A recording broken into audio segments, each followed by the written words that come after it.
हमारी all time public India पर आप सभी का स्वागत करता हूं। दोस्तों, झारखंड में स्वास्थ्य सुरक्षा सप्ताह को बढ़ाया गया है और इस स्वास्थ्य सुरक्षा सप्ताह को अगले 7 दिनों के लिए राज्य में कहीं ना कहीं लागू किया गया है। 1 जुलाई से दुकानें जो हैं रात के अब 8 बजे तक खुलेंगी, चाहे वो किसी भी जगह की आप बात कर लें। पिछली बार की गाइडलाइंस जब आई थी तो उसमें सरकार छूटें जो हैं वो नहीं दे पाई थी, लेकिन इस बार की गाइडलाइंस में सरकार ने नई छूट देने का ऐलान किया है। साथ में दोस्तों अलग अलग तरीके की छूटें दी गई है। शनिवार को, हालांकि शनिवार शाम 8 बजे तक तो एक रूटीन तरह की दुकानें जो हैं वो खुली रहेंगी, लेकिन उसके बाद वीकेंड लॉकडाउन जो है वो राज्य में अभी भी इंप्लीमेंट किया जाएगा, क्योंकि हेमंत सरकार चाहती है कि वीकेंड लॉकडाउन के सहारे कोरोना संक्रमण की चेन को तोड़ने में मदद मिले। आइए दोस्तों हम बात करते हैं वीकेंड लॉकडाउन का जो स्वरूप होगा। इसमें दूध के आउटलेट्स भी खोले जाएंगे, साथ में जिस पर लोग ज़्यादा उम्मीद कर रहे थे, किराना स्टोर जो है वो नहीं खोला जाएगा। सब्जी और खास करके और भी जो दुकानें होती है वीकेंड लॉकडाउन में, उनको खोलने की इजाज़त जो है वो नहीं दी गई है।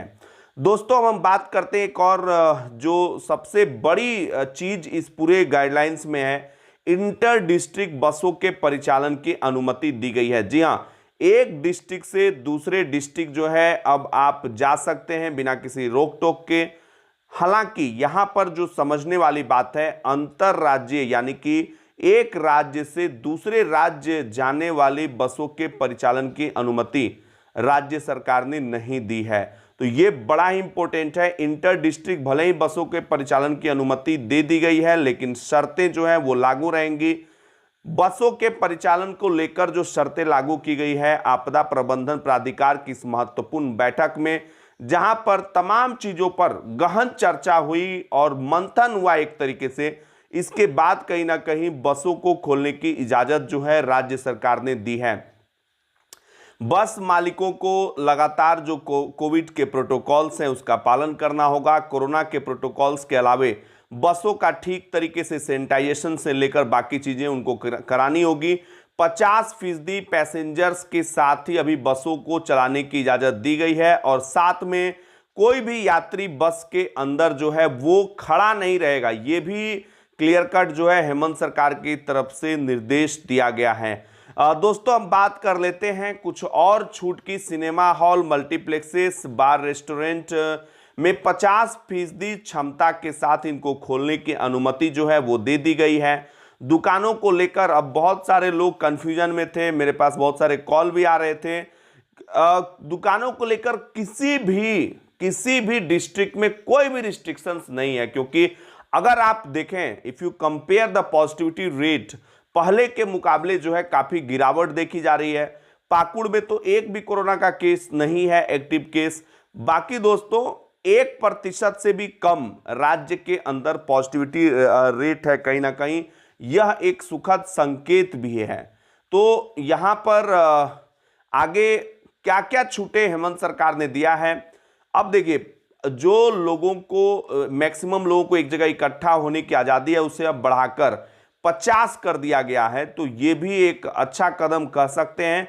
दूसरे राज्यों से झारखंड आने जाने पर ई पास की बाध्यता अभी भी है, लेकिन दोस्तों एक डिस्ट्रिक्ट से दूसरे डिस्ट्रिक्ट जाने में ई पास की बाध्यता को खत्म कर दिया गया, यानी कि ई पास के भी नियम जो है हेमंत सरकार ने बदला है।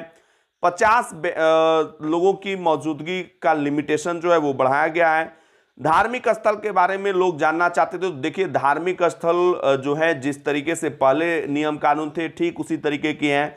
धार्मिक स्थलों को श्रद्धालुओं के लिए कहीं ना कहीं नहीं खोला गया है और सिर्फ पूजा पाठ वहां पर होंगे। केंद्र सरकार जो परीक्षाएं आयोजित करेगी, क्योंकि राज्य सरकार की परीक्षाओं पर अभी रोक है एक ना एक, ये बड़ा ही इंपॉर्टेंट चीज है दोस्तों, क्योंकि ऑलरेडी जैक ने कहा था कि जो रिजल्ट आने के बाद जो बच्चे एग्जाम से असंतुष्ट होंगे उनको एक मौका दिया जाएगा, लेकिन उससे पहले उनको अपना रिजल्ट जो है वो रद्द कराना होगा एक ना एक तरीके से।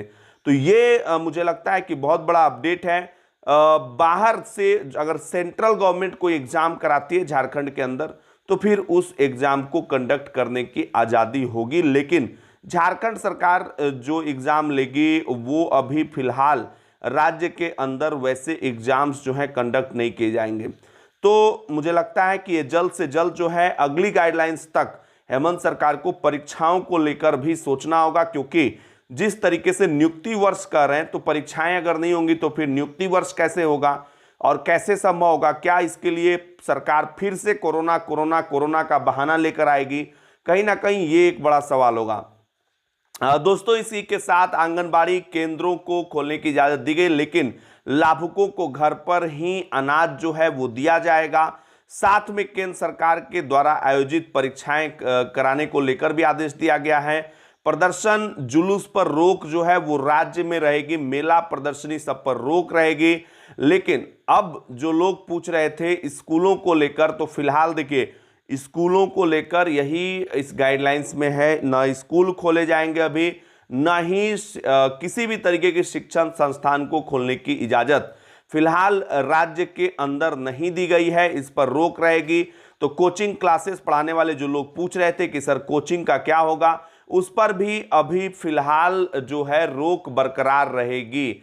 ये अनलॉक 5 की जो गाइडलाइंस है दोस्तों, कहीं ना कहीं इसमें सबसे महत्वपूर्ण है बस के परिचालन को लेकर, और इंटर डिस्ट्रिक्ट परिचालन शुरू होने से कहीं ना कहीं जो लोग छोटे उद्योग धंधे में भी लगे हुए थे, जो बस से एक जगह से दूसरी जगह ट्रेवल करते थे, उनको काफ़ी राहत पहुंच सकती है। लेकिन इसी के साथ साथ जो सबसे इंपॉर्टेंट सवाल होगा कि जब अगली बार हेमंत सरकार गाइडलाइंस लेकर आएगी तो क्या स्कूलों को खोलने की इजाजत हेमंत सरकार देगी? ये भी अपने आप में एक बड़ा सवाल बनकर उभर रहा है, क्योंकि केंद्र की तरफ से जो बातें कही गई है कि छूट देते समय जो है अंधाधुंध छूट जो है वो ना दें।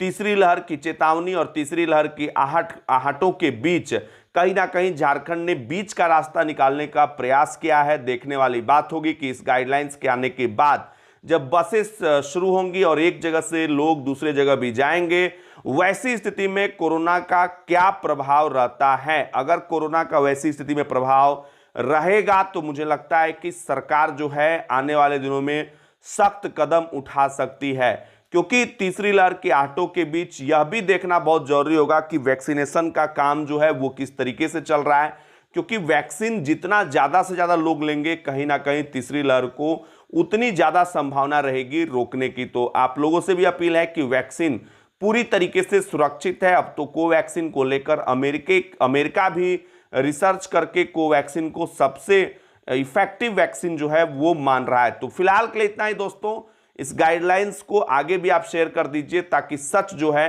वो आगे बढ़ता रहे। बहुत बहुत शुक्रिया आप सभी का।